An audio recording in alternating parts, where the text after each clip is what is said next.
So in terms of an agenda for this morning, so I'm just doing the introduction and then we're going to introduce Jen, who's going to talk to you about the Bristan Group's DE&I approach.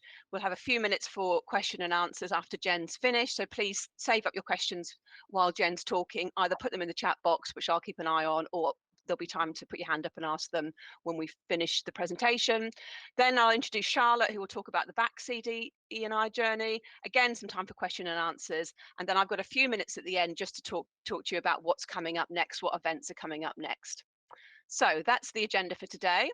Without further ado, I will hand over to Jen. And Jen, just say next each time you want a new slide.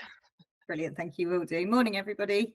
So I'm Jen Casti, I'm Chief Commercial Officer at Bristan Group. We joined the CIC back in October of last year, and very much because I think we feel strongly that there is this better together approach, that we can have more of an impact if we work collectively. So I sit on the new steering committee of the CIC, and Martin, our Chief Exec, sits on the CEO board group.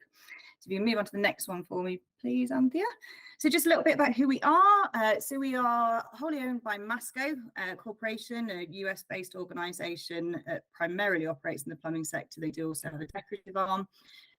Here in the UK, we have 300 people working within the business, turnover around 75 million.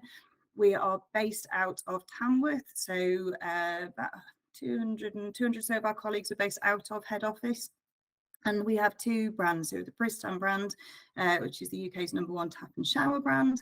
We also do kitchen taps under that Bristan brand. And then we have Heritage, our traditional sanitary ware, furniture and brassware offering. You can move on to the next one again for me, please. So kind of very much the why is DE&I important to us, and we start off actually with why ESG in the broader sense is important to us, and it's about the fact that we are striving to be an organisation that has a positive impact on our customers, our communities and our environment. And leading on from that, our communities include our colleagues, and so we very much recognise the role that DE&I plays in enabling us to recruit and retain the best talent, making sure they have a fabulous experience working for us in order to build or continue to build a highly engaged workforce, which ultimately, is there to drive stronger business performance. And we all want to do the right thing. We all want to kind of think about the greater good, but at the end of the day, we are here to deliver back to our stakeholders and drive that profitable performance of our business. Next one, please. So just going to start off with a few stats around our organisation. So if you look at our exec team, so those in green are people with an element of diversity. So this looked very different. So Martin joined the business 3 years ago, and that is not how that exec team looked at the time. So I came on board about 2.5 years ago. Tarek joined us about 18 months ago, I think now. Fran was in the business, but not on the exec at the time. She's moved in. Nikki's a relatively new starter. And then Hayley's recently been promoted up to head of HR. And I think something we definitely find is that having that diversity within our exec does help to bring different perspectives to the table, different opinions, and helps us to really challenge, are we doing the right thing as an executive team? We also, and this is slightly off topic, but we do a lot of work around insights discovery profiles. I don't know if anybody's used these, but it's basically colour preference profiling.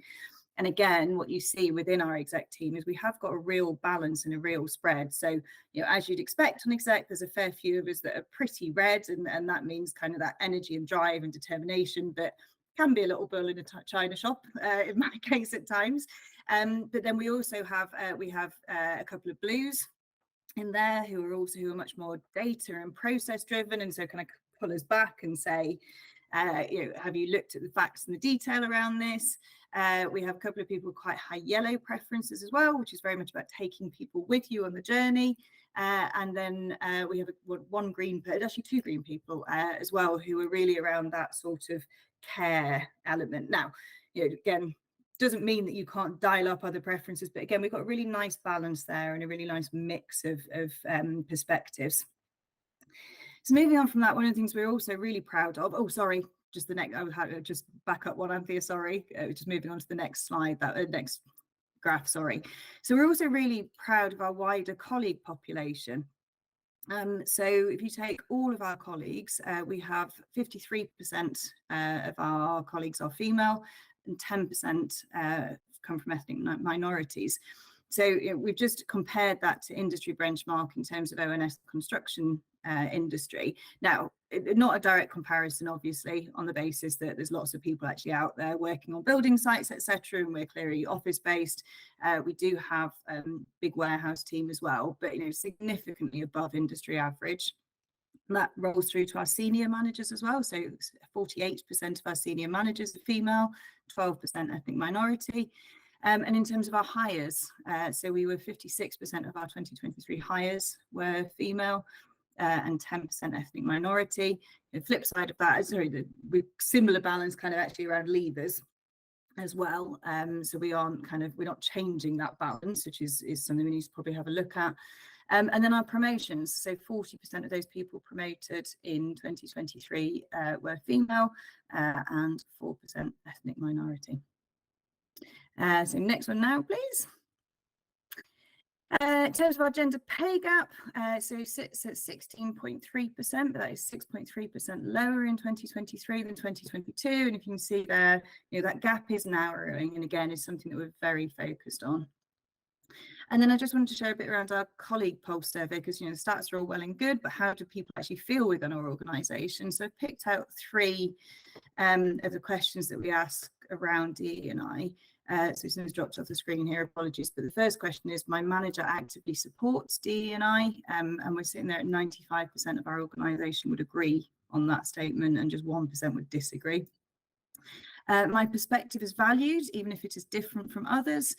So again, we're up at 96% there, with 2% in this case disagreeing. And team members demonstrate they value others' perspectives. We are at 85% there, with I think we're just over 5% disagreeing. So I think what we take from all of this is that actually we're in a pretty good place as an organisation, and that's something we've learned as we've kind of gone through the last 6 to 12 months and really started to figure out what DE&I means to us. Now, that doesn't mean to say there's an awful lot more that we can and want to do as well. So we can move on one more, please. So I kind of touched on this at the start, but we very much see DE&I as part of our wider ESG strategy within the business. So we have a full programme set up around ESG. So we have pillar leads for each of those elements. So we have an environmental pillar lead, a social pillar lead, and a governance pillar lead. And then within that, we have various work streams running under each of those with work stream leads as well. So within that social pillar, we have our DE&I, we have wellbeing, and we have charity and community. So it is very much part of a wider strategy. It's not a one-off piece of work that we're doing. And that builds right through in terms of our long-range plan, our strategic planning. We have running throughout everything what we term doing the right thing, and that ESG sits within there. Also sits within some of our commercial strategy, because certainly I'm sure everybody's seeing, particularly around that environmental element, there's more and more pressure coming from our channel partners on that side of things as well. And if you go one more, please. So just talk you a little bit about how we look at this. So we had a workshop recently with a lady called Teresa Bowie, who runs a company called Jungle HR and is very, very active in this DE&I space. And she's provided us a framework to it, which we found really helpful. So I just wanted to share a little bit about this. So it's called Tribe 5. And it kind of takes you through a process that starts with taking stock and having a look at where you are. So as I've talked through all of those stats and that pulse survey, it's really assessing what your baseline is around DE&I. So as I say, for us, we had this externally facilitated workshop.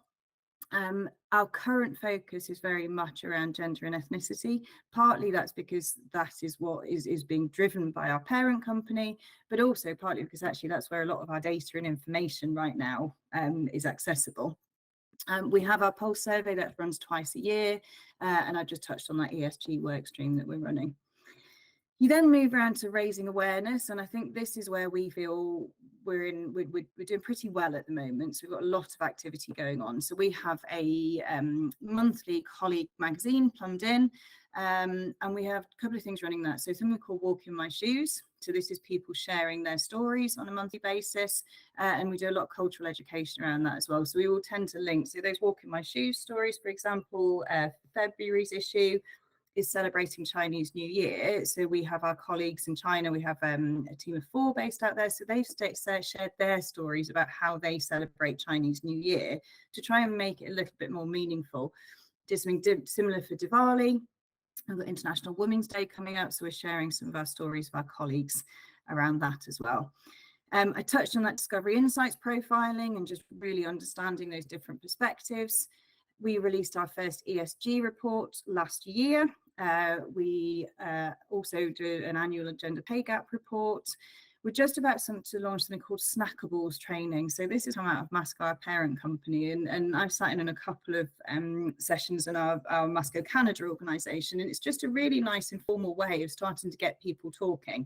So basically, it's a 3-minute video that you watch, and it's around a DE&I based topic. And then in small groups, you talk about what you've taken from that video, what you may do differently on a day-to-day basis, and how you think that may affect your team. So we've done a couple of pilots and are about to roll that out to our full management team. And then from a recruitment point of view, so we have done buyers training with all of our recruiting managers.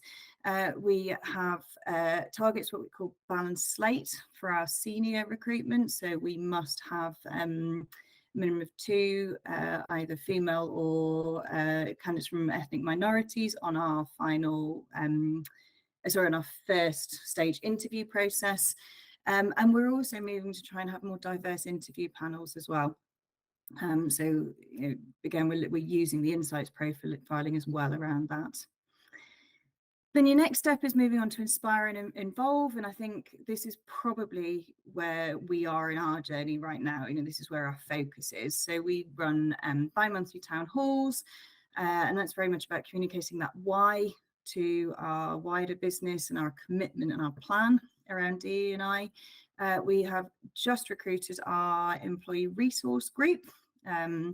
So we had a fantastic response to this, absolutely delighted. So we've got around 20 people that are joining us for that. And that's really about, rather than kind of top-down planning around this, actually, what do our colleagues want? What's meaningful? And start to make our plans around that. And then they will also then champion this across the organisation.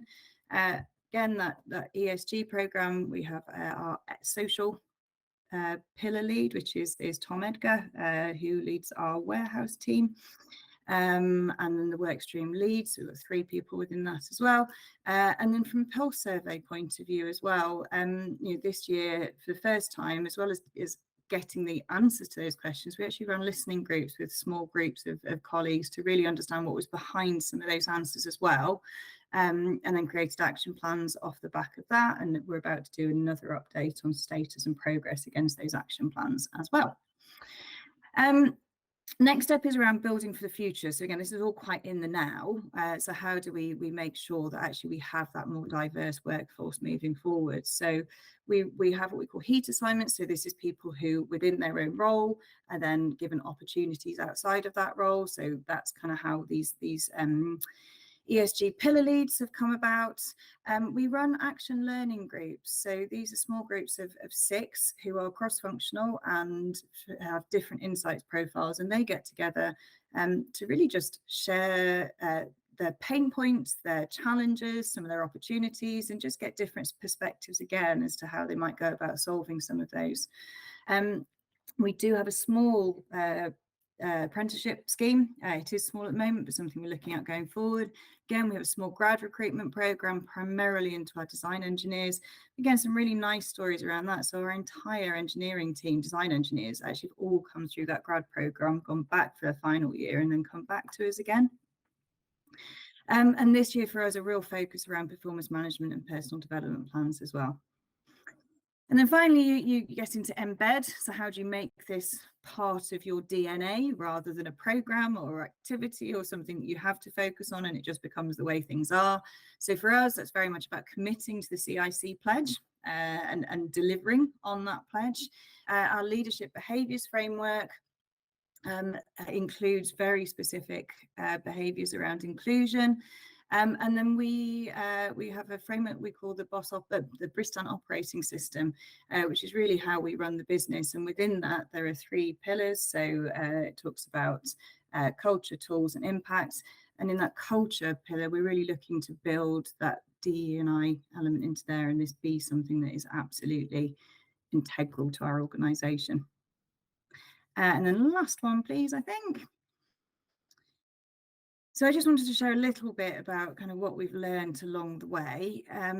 So firstly, it's very much about we've needed to find our own way. So kind of probably a couple of years ago, when we started talking about this, we approached this from a what Masco wanted point of view. And that's clearly important as our parent organisation, but actually, you know, their priorities are very, very different to ours.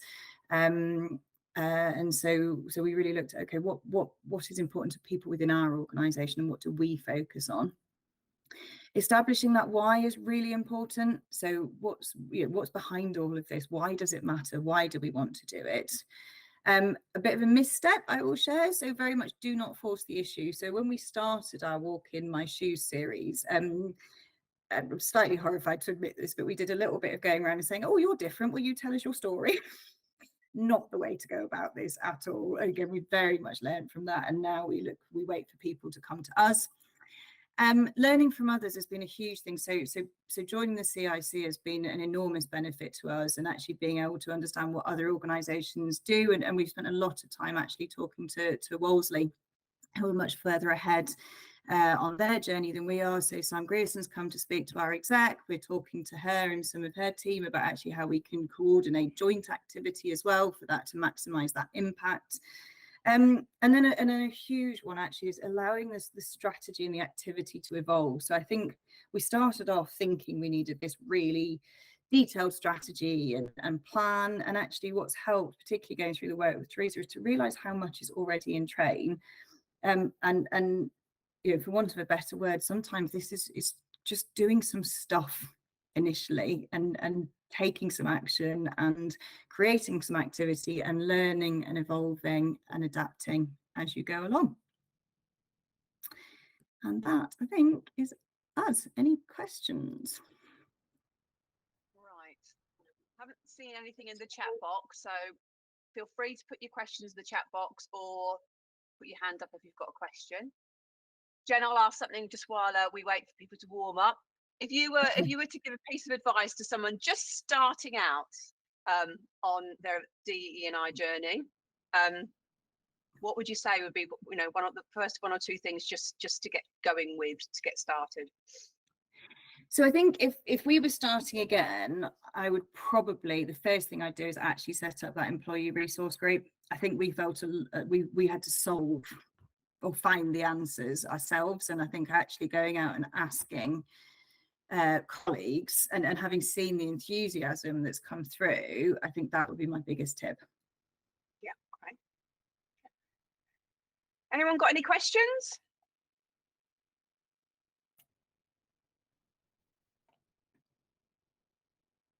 What a comment from me. It sounds like you've done loads. So you say you're not very far on your journey, but it sounds like I can see Charlotte's nodding as well. So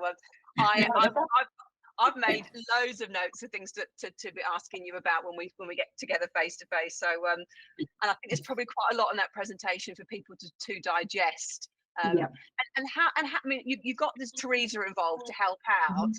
When did you get her involved? Were you doing stuff already, or was she involved very early on? No, reasonably recently actually. So we started talking to her about 6 months ago, but the workshop we did was actually started this year. Okay, yeah. Because I know last time on the webinar, somebody asked a question about, you know, how much money do you have to spend on consultants to get this stuff going? But I think the answer is you can do quite a lot on your own. You absolutely can, definitely, yeah. Okay, last chart. Oh, yeah. Thanks for your comment, Julie. Ian's got his hand up. Ian, you're on mute, I think.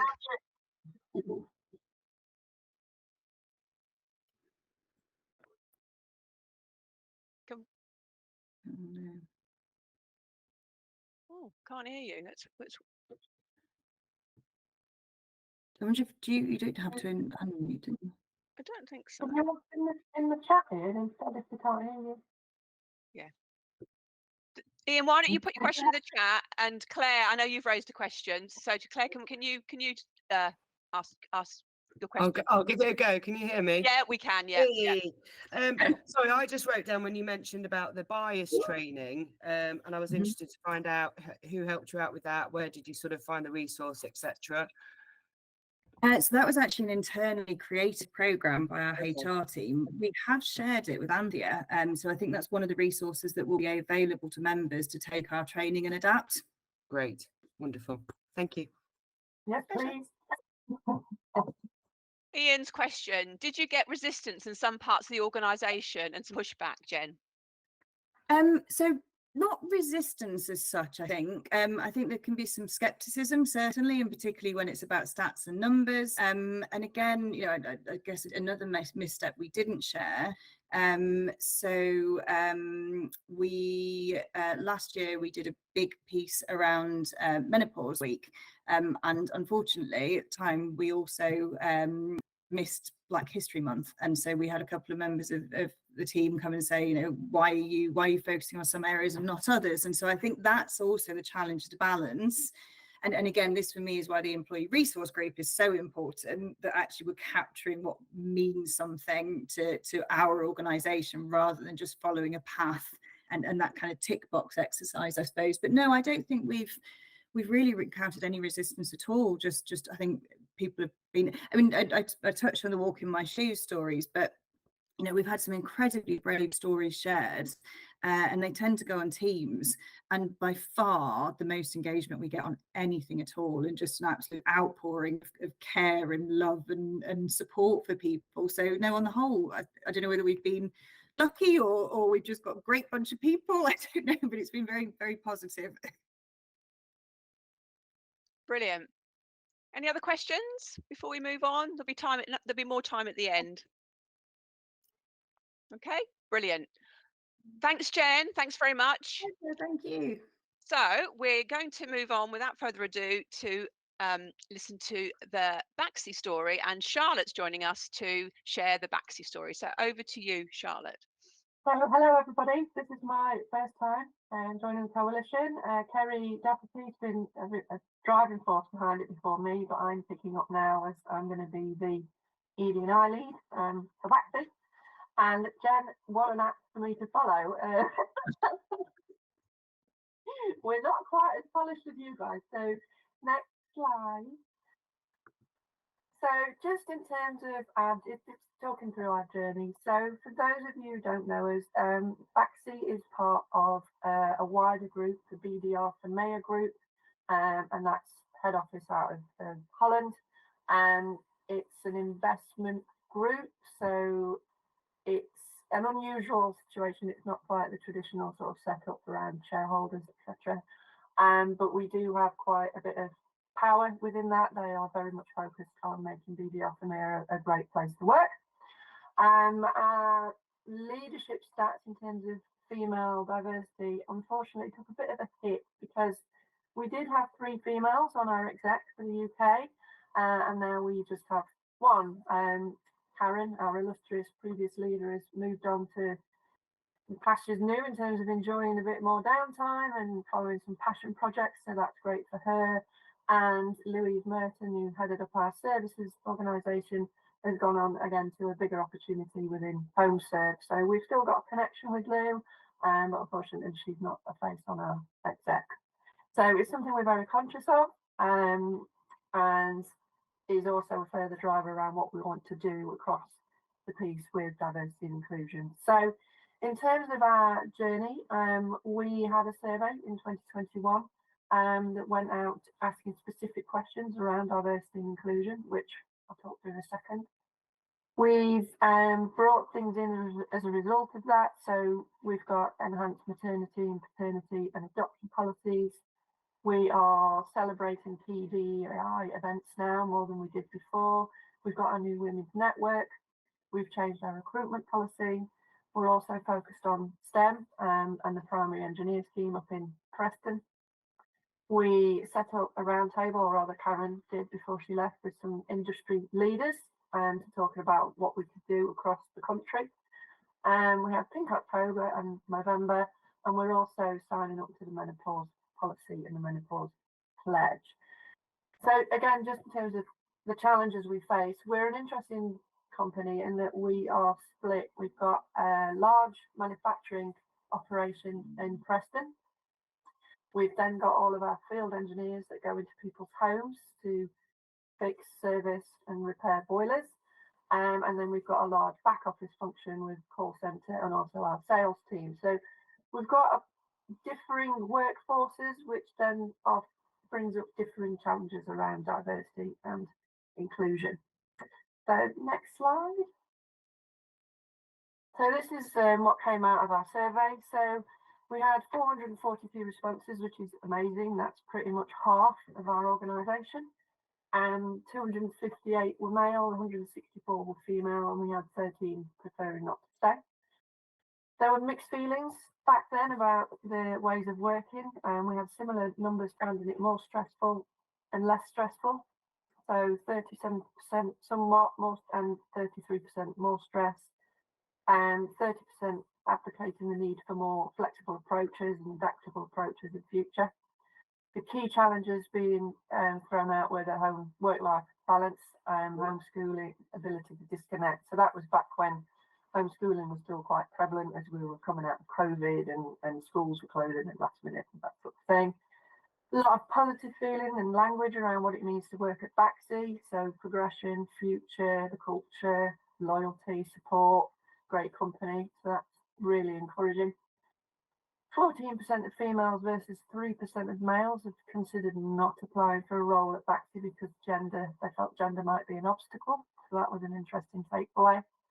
And almost a third of the respondents had experienced bias in our recruitment process. So comments around roles not being advertised or people already being lined up for a role before the advert's gone out. And they did feel back then that there was a disconnect between male and female perceptions of the opportunities available for women at Baxi. So I suspect that that's males thinking there was far more opportunity than females were feeling in reality. So we had hundreds of comments coming through with ideas to improve. Some of the key themes were around awareness of women in roles at Baxi, using role models, fair and open recruitment processes, community outreach and STEM, just to encourage more females to consider getting into the industry in the first place. So if we go to the next slide.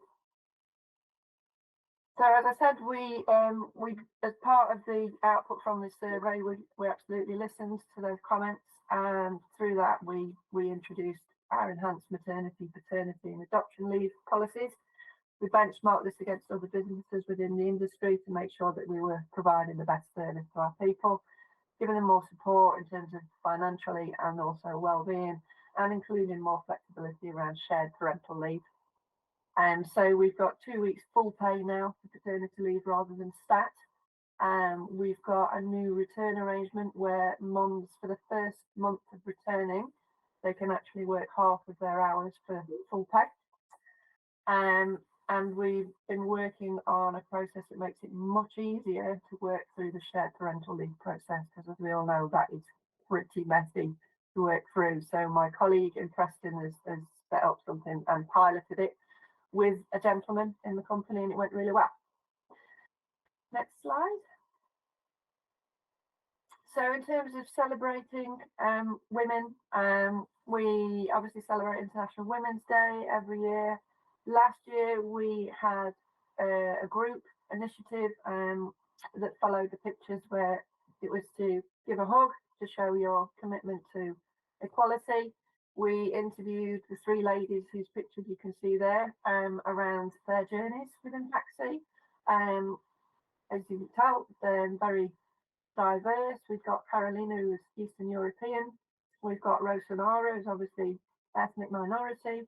And then we've got Anne, who's from Scotland and been with us for years and years and really worked her way through the industry. So they all had very interesting stories to share. Carolina used to be on the line in the factory, and then she'd worked her way up into being a recruiter for the site. So some really great journeys being shared then. And we also announced at that point we'd set up our own women's network within Baxi UK. Next one. So this was the inaugural women's network in our training room in Warwick, hence all the lovely boilers on the wall. And this was us kicking off, what did we want to do? What did we want to represent as a group, and what did we want to represent for the women within our company? So from there, next slide, sorry. We worked up a charter wanting to grow together with diversity and inclusion. So our purpose is to build bridges between women at all levels through boosting the awareness of gender equality in our business. We want to identify women's concerns in our workplace and address those through education, dialogue, community and collective action. We want to empower our female colleagues by using this network to connect with them, to share knowledge and best practice. We also want to inspire and instigate positive change within our organisation and the wider industry through education, promotion and adoption of inclusive practices and behaviours. Our ambition is to develop BDO-FMA UK and Ireland into a recognised leader of diverse culture and inclusive practices. We want to be given equal consideration for career progression and learning development, provide a platform for women to create sustainable professional networks and to foster career development. We want to give prominence to women's issues, including gender diversity and inclusivity. We want to provide a safe space for women to share their concerns and promote a supportive working environment for them. We want to recognise and promote diversity of gender in working environments across the UK and Ireland and collaborate with other groups across the wider BDO-FMA group. And we want to work with our supply chain to understand where they are on their DE&I journey and support them to be aligned with what we're doing. We've also opened up invites to men to join the Women's Network if they want to become advocates or even learn more. And that's gone down really, really well. So the next slide. So coming back to the recruitment policy that I spoke of earlier, heavily aligned to our values as a company. So we have customer focus, sustainable future and one team. So around customer focus, we want to have increased transparency. We want everyone treated fairly, no discrimination, consistency across the business, building credibility and moving to being that employer of choice. Sustainable future, it's all about doing the right thing with clear guidelines and also protecting hiring managers and those involved in the recruitment process against allegations of discrimination. One team, the policy applies to everyone and there are no exceptions to that. So in terms of bringing that to life, we've got a brand new recruitment policy that's gone out. All of our adverts are gender positive. They've been checked against the gender dictionary, I think it's called, or equality dictionary. Totally aimed at encourage more females to apply. All of our interviews have female representation within the selection process, and we're planning to roll out selection skills training and unconscious bias training later this year. So then I'd be interested to tap into what you've been doing there. In terms of sourcing and attraction, all of our adverts have been updated to include flexible working statements, so they're more appealing to female applicants. And we're promoting roles as being open to flexible working where possible. That will obviously come even more into play with the new flexible working guidelines that come into play in April.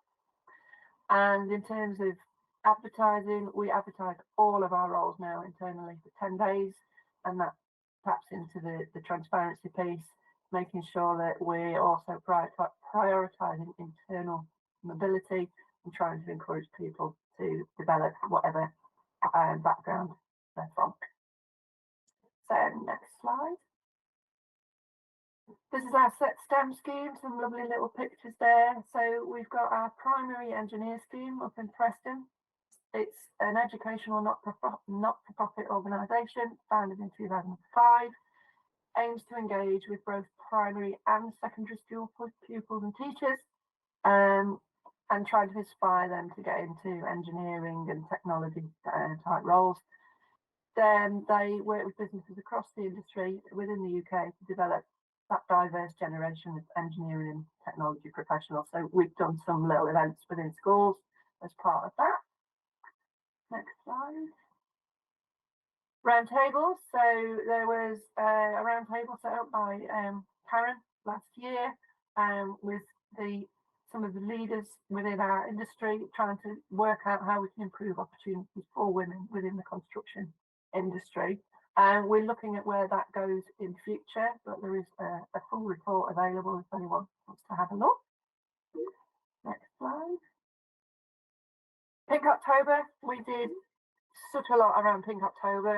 It really taps into our wellbeing agenda. So we've got the two strands that really complement well. We had, you can see at the top left corner, we had a Teams background that everyone was encouraged to use throughout October to show their support. And I can actually say every Teams meeting I went on, people were using it as a majority. So that went down really well. We did a whole load of webinars around menopause. Again, everyone was invited, and we did have male attendance because men have got partners that are going through this or about to go through this, so it's good for their awareness and also to support their team and their colleagues. We've got the posters that you can see at the top right. They are still within the ladies' rooms, so encouraging people to check for breast cancer, the different types of things to look for, and menopause myths, so top menopause myths that are out there, and why they're wrong and what you should consider. And then we shared a story of one of our colleagues, Jackie. She is a breast cancer survivor. She's still working with us. She's had so many different roles with the company. She's such an inspiration. So that was really great to do. Next story. Next slide. This again, more pictures of what we did. Everyone wearing pink, and even up in the line in the middle, you can see a group of people there. And we also had a bake sale down in Warwick, that Karen judged, so that was a fun day. And we also had a photo competition around the theme of pink.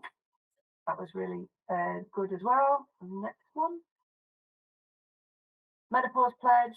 So as I said, we hosted a lot of webinars around menopause, and we are looking to get this pledge onto our website to show that we are fully joined in with other employers such as BBC, Tesco and Royal Mail, and show our commitment to recognising that menopause can be an issue in the workplace and women need support. We want to encourage people to talk openly and positively and respectfully about it, and we want to be actively supporting and informing our employees that might be affected by it. We've also got our new policy that recognises the fact that some colleagues may need additional considerations or support during their time at work, and just showing our support of those colleagues that may be impacted by the menopause, and just making them feel safe to talk about it, and that it's okay to talk about it. Next slide.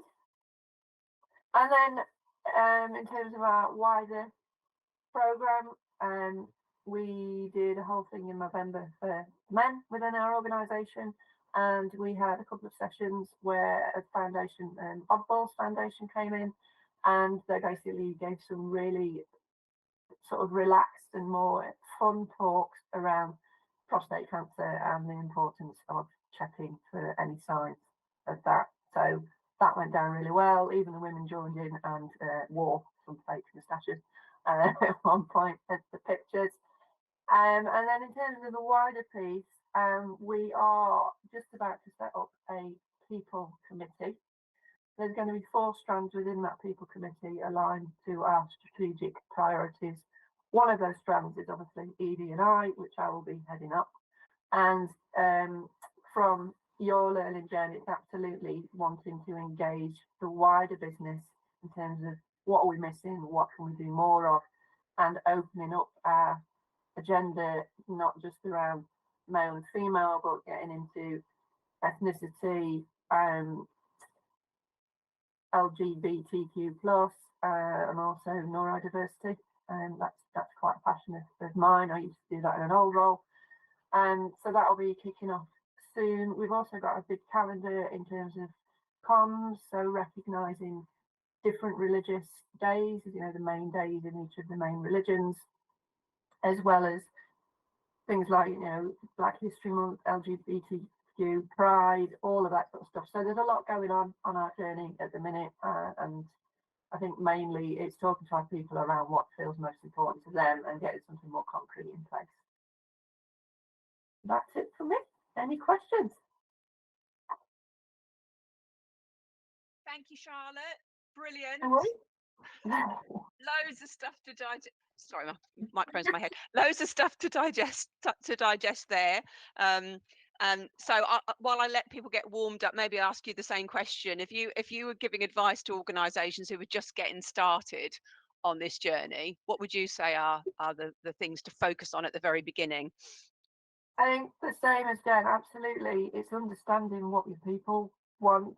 It's all well and good me coming at it from my experience in previous organisations, or me even as a female. It's what are people seeing on the ground, especially when you've got a manufacturing line and field engineers who don't really see other people other than their customers very much. So yeah, they've all got their own challenges. And if anyone's got any ideas on how you get females into being a field engineer, greatly appreciate it. Just on that theme, because it's one that I think about when my Overstock hat on. What have you done to get some of these messages out to your population who are out in the field or out in the factories? How successful have you been doing that? So with the Women's Network, we have proactively advertised in Preston because they don't have Teams, they don't have a laptop, to come and join. And we allow them time to come off the line if we've got a meeting to come and join, even if they elect someone to send so they can feed back to them. Last International Women's Day, we did a little flyer to say you're awesome, and we made sure that everyone in Preston got one. So we're constantly thinking of how we can bring people in that don't work at a desk. We've got our Baxi newsletter that goes out every week, so we promote things through that. We've got TV screens on site, so we'll flash things up through those that are relevant to people. So we're continually trying to learn ways of engaging those that are remote. Brilliant. Thank you for that. We've got a couple of questions. So Julie, you've got your hand up. Do you want to go first? Brilliant. Thanks very much. It's to Charlotte and to Jen, actually. In SIG, where I am, we sell specialist building materials, amongst other things, across Europe. In the UK, I just wondered whether you guys had any experience around trying to overcome just general cynicism for what is a predominantly male population within our organisation. And, you know, other than using tactics from charm to JFDI, you know, both ends of the spectrum, do you guys have kind of any experience of that, and how you may have overcome it in your organisation, so actually people do take notice of this agenda? I know it's not an easy question to answer, but I just wondered whether you had any experience that you could share. Who's going to go first?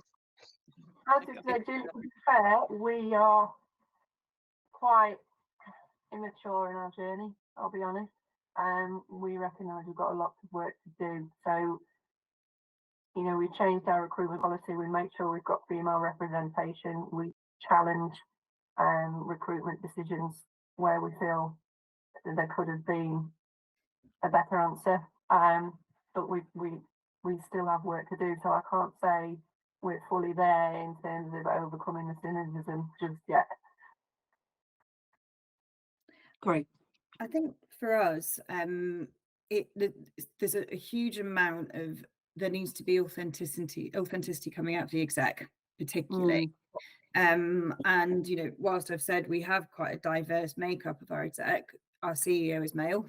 our vice president of sales is male, and actually it's been about them being visible and active, and that allyship is so important. And ultimately it's got to be about role modeling, because if you're not role modeling at the most senior levels of the organization, you're never going to get rid of that cynicism, because it's not going to matter. Because and so I think that would be, and that, you know, that in itself isn't easy, but, you know, certainly Martin in particular, so one of the things he's very aware of, and he's talked about, you know, whilst he sits on the CEO board for CIC, he's very much looking for us as a steering committee to help them understand what matters, because he's saying, you know, I'm a white man, you know, I don't actually understand these issues. And I think even just being open like that and acknowledging that you know, haven't faced some of the difficulties that other people might have done, I think is incredibly important.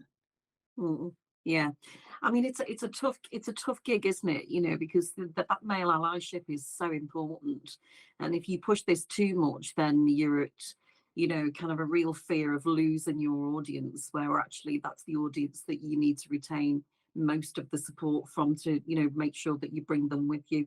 That's really helpful. Thanks, ladies. Thank you. Ian, did you have a question? Was your hand up from last time? Your hand might have been. Oh no, hello. Oh, my hand up wasn't. Can you hear me now? Yeah, we can now. Nice to hear you. Yeah, no. I was interested in the last subject because we have run into this resistance issue, and I can see that Mel's on the call as well. It's given us lots of trouble at times. But also it feels like at times this issue has also become a bit politicized. You know, it's a bit of a political football at times, which then of course comes in as well. I don't know whether anybody's run into that. And my other question was, which was, I think it was to Charlotte, about men on the women's network. And have you had any join? And indeed, has there not been any problem? So lots of questions there really, and lots of problems with that. So the first one is about the politicization of this issue. Have you run into that? And secondly, specifically about your women's network. So with the women's network, I can't say we've had any males attend yet. However, we did have males attend the menopause session, and our FD actually put himself forward as an ambassador, and because he's supporting his partner through it. So that did draw quite a few males in, and they were extremely supportive. So that was a step forward, a big step forward. Thank you. Jen, do you want to add anything? Great to find the mute button. I think that political element, I think I agree, and you know, it's a bit like this whole, you know, the tick box thing. And I think all I can say on that one is if you stick to the why and you stick to what matters to your colleagues, then actually you can get away from that. And it's one of the reasons, again, you know, I said we've got very different priorities to our US parent organization, and actually we were getting more cynicism and pressure actually when we were focused there, because we did it because we had to, and because we were being told to. So I think, you know, I can't kind of say it enough, but getting those employee groups set up and listening to what's being said has to be the way to avoid that political element of it. I think the other thing I would say, no, I said we did this day with Teresa, but getting some training for your exec, I think, is incredibly important. Just to, you know, and giving them the time and space to admit, maybe they, you know, we said it, we don't know, this is still a relatively new topic, you know, there's no experts in our business at all, and you get quite nervous, and then you make the odd misstep and you think, oh no, we're going to do it again, and so I think just having some support, and you know, absolutely you don't have to spend a fortune at all, but just having somebody who can come and chat to you for half a day, I would definitely recommend. Thank you. Thanks, Jen. Mel, did you want to say anything? Hi, Mel. Hi. Yeah, thank you both. That was really interesting. Taking lots of notes as well. Can you hear me okay? I Yes. think I've got it. Okay. So I was going to ask, similar to Ian, about the Women's Network, because it's something really relevant for us at the moment. We're just about to launch with International Women's Day, our Women's Network. And we've had lots and lots of interest. It's been absolutely fantastic, and lots of topics raised. around infertility and lots of subjects that they want us to start looking at, which is fantastic. But as we found with some of these things, the momentum's there initially, but keeping it going can be a challenge. I just wondered what's your experience of that? So again, we only set up last year, Mel, so we're again going through that journey ourselves. We've got one set up for the day before International Women's Day because there's so many events going on International Women's Day. Our women are actually going to be overwhelmed, I think. It's going to be incredible. But yeah, keeping the momentum is tricky. I'd say picking your key priorities that you want to focus on, and then also like almost giving people the lead on making that happen. And then when you come back together, you're checking in on your progress, seeing how things are progressing, and that gives you the positivity to keep going. I think that would probably be the best way forward if that's the thing. And also, like we did, I don't know if you've got one, but create your own purpose. Why are you coming together? What you want to achieve? So you've got that commitment and that positive focus. Yeah, absolutely. Thank you. Yeah, I did. When I saw your charter, I thought, oh, okay, that's a really good first step actually to draw that together. Yeah. Great. Okay, well, we're running out of time, and I want to make sure we finish dead on time. And I've just got a couple of things to update you all on. So thank you so much for all your questions, and thank you, Jen and Charlotte. And people have heard on this call about things that Charlotte and Jen have got, resources, and you would like to see copies of those. We are committing to set up a resources section on the CIC website for members only. So let us know which of the resources you would like to see copies of, and we'll try and get those on the website for you.